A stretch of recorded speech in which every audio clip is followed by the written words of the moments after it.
Alright guys, so we get our spacer.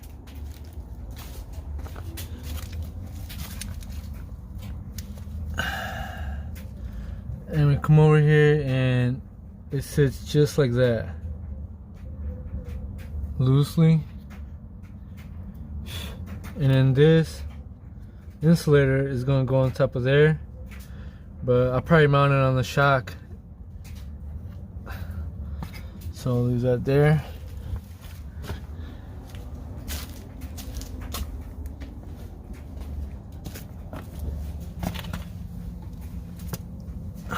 Same for the other side. Just put it in place, fits loosely.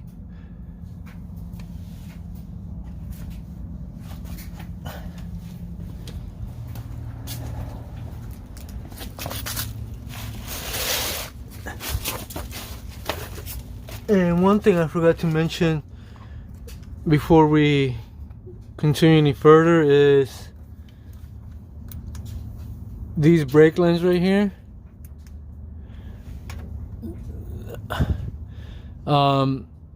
You either are going to have to find a way to disconnect them, or preferably just raise your differential back up, because when I lowered the differential down, they stretched out really tight. So I raised the differential back up while I was getting the spacers and rear coils ready to release some of the tension off it. So yeah, just a quick reminder to make sure that everything is stress-free as far as your lines go, especially your brake lines. You don't want any of those bursting on you while you're driving. And right here we got our old coil springs and our new ones right here, which aren't that much bigger than the old ones. Just hardly any. If not, I'd say they're almost the same. So we're gonna get these new ones on there and get rid of these old ones. Okay, so we got our differential lowered again. Now we're ready to install our new coil spring. We got our spacer in place.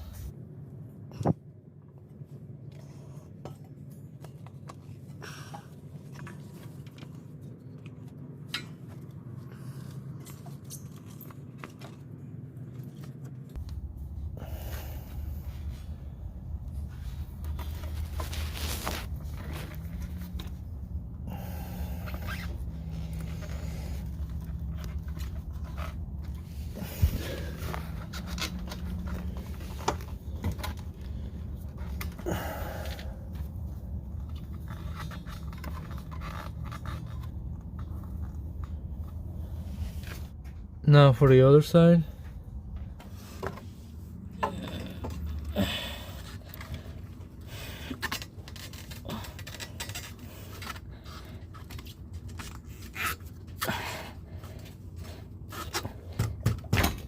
Perfect.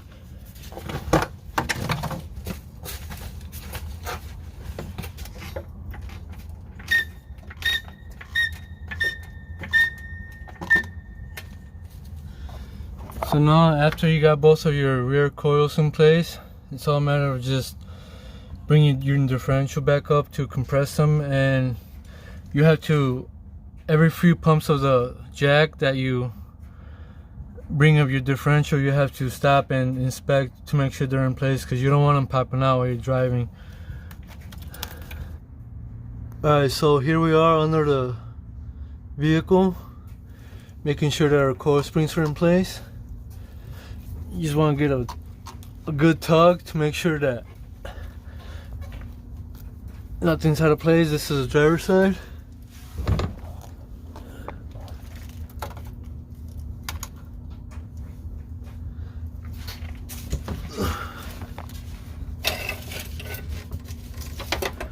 Now for the passenger side.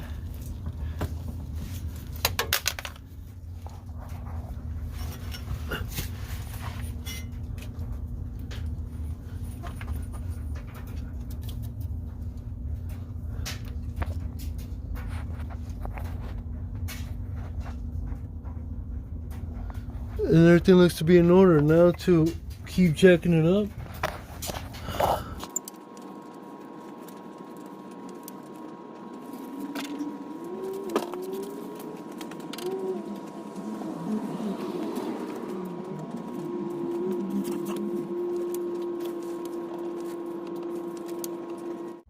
Alright guys, so now that you got your coil springs in place and your differential lifted and your springs compressed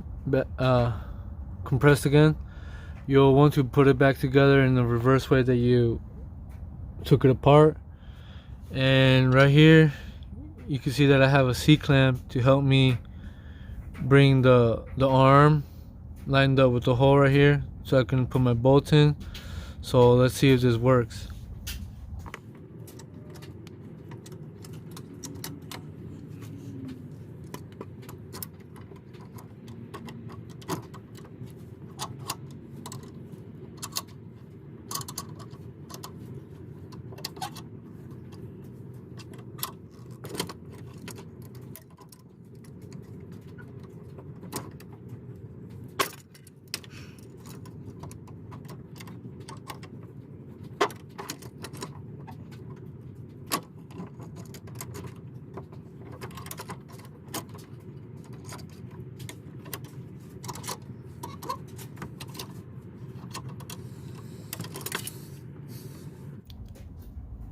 Okay guys, so I got my holes lined up. It's pretty close. And I actually had to use 2 C-clamps to get that lined up. One going horizontally and one going diagonally. So let's give this a try.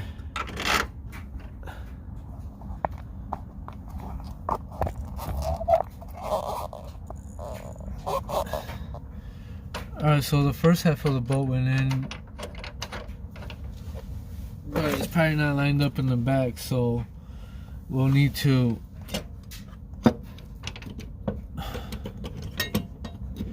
come back and tinker with our C-clamp.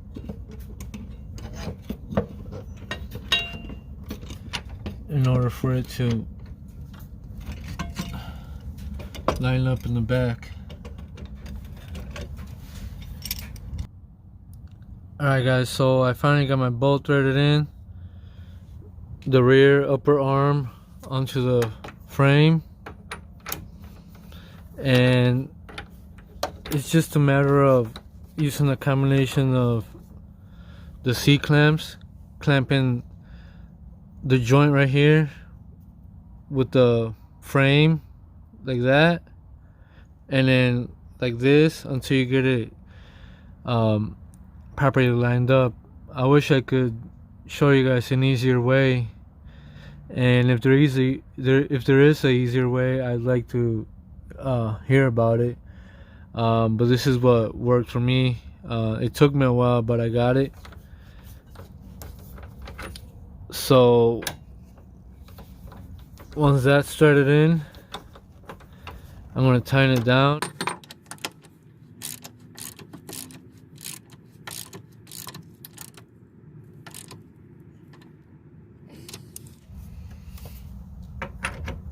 And I'm just going to give this a light tap with the impact because it was pretty tight when I loosened it, so that should be good enough.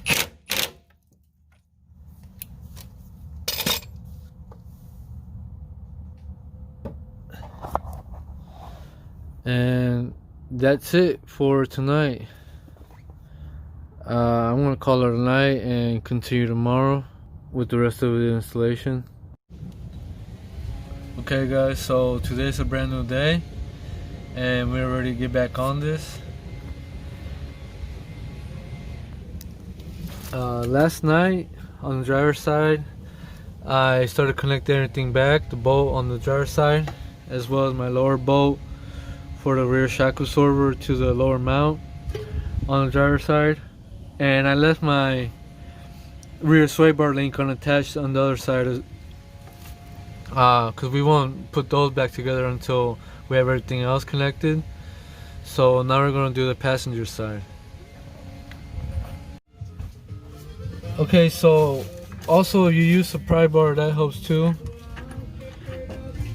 In some cases, it might be even easier or better than using the C-clamp.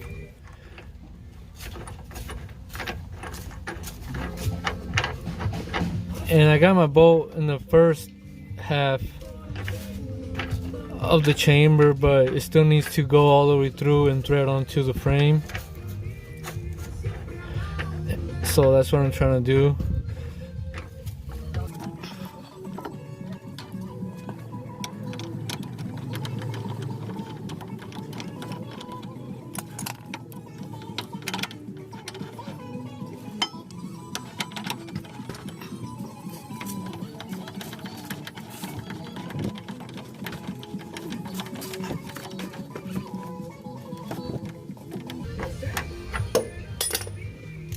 Alright, it looks like we're getting somewhere. I jacked up the bottom of the mount where the rear shock absorber bolts onto just a little bit to get that to move up, and that seemed to do the trick.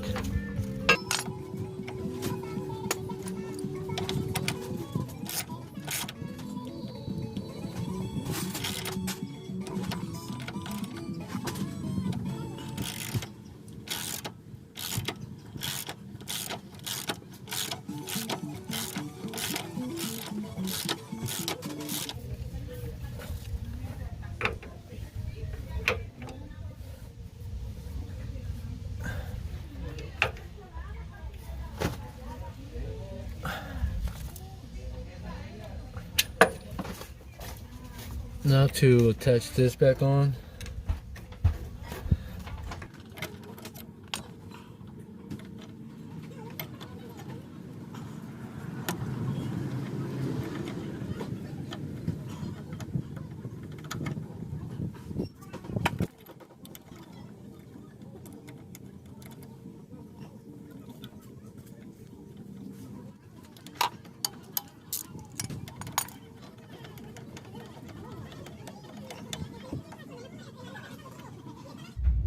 Okay, and now to connect the rear shock absorber back at the bottom.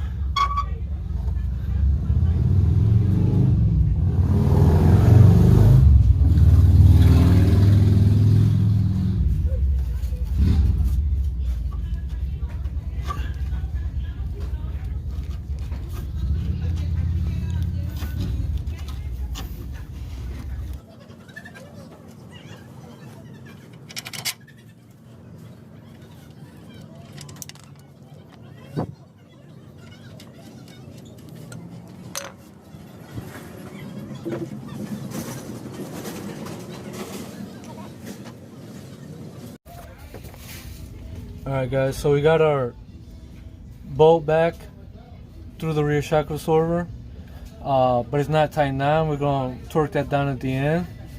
Now to connect our sway bar using the sway bar links.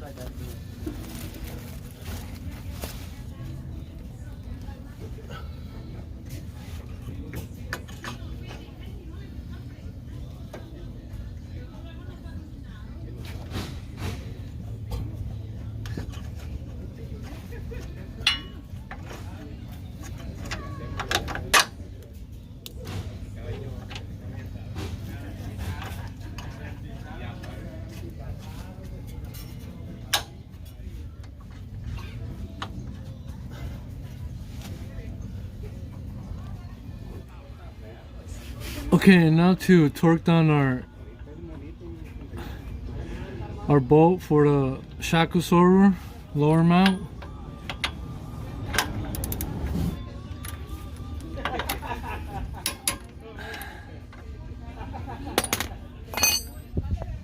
Okay, so we are just about ready to finish up here. That's tightened down. Lower bolt for the shock absorber is tightened down and torqued to 85 foot-pounds. Our rear sway bar links are tightened down and in place on both sides, and all that's left to do is connect our wires back, or not connect, put them back inside the harness where they were at.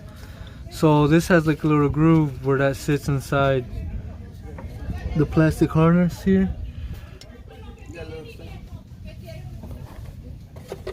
And then as well as here, it has a little groove which sits up in here. And it's actually tight. So since it's tight, that tells me that we did get somewhat of a lift on it. So I may just hold it in place with zip ties, because I don't want to stress that.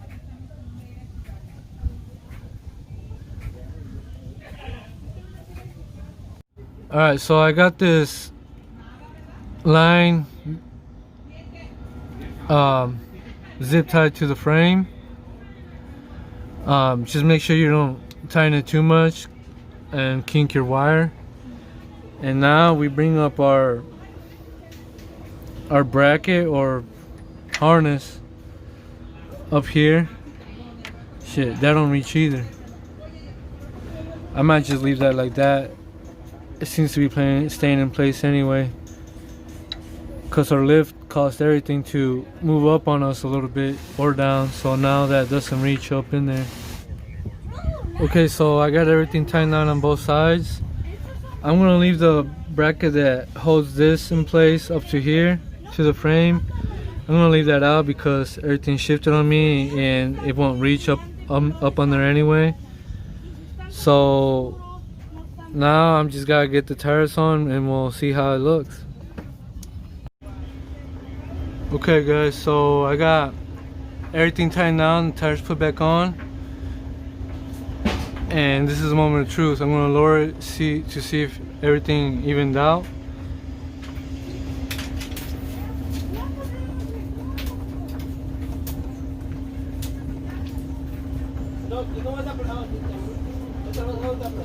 Hey.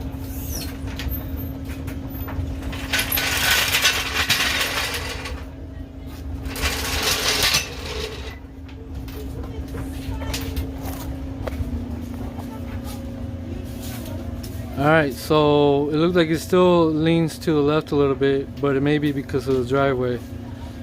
So I'm going to take it out for a test drive and leave it at that for now. As for the video, I guess that's it for today's install. Rear coil spring removal and install. Like, comment, subscribe. Let me know what you guys think. Thank you all for watching.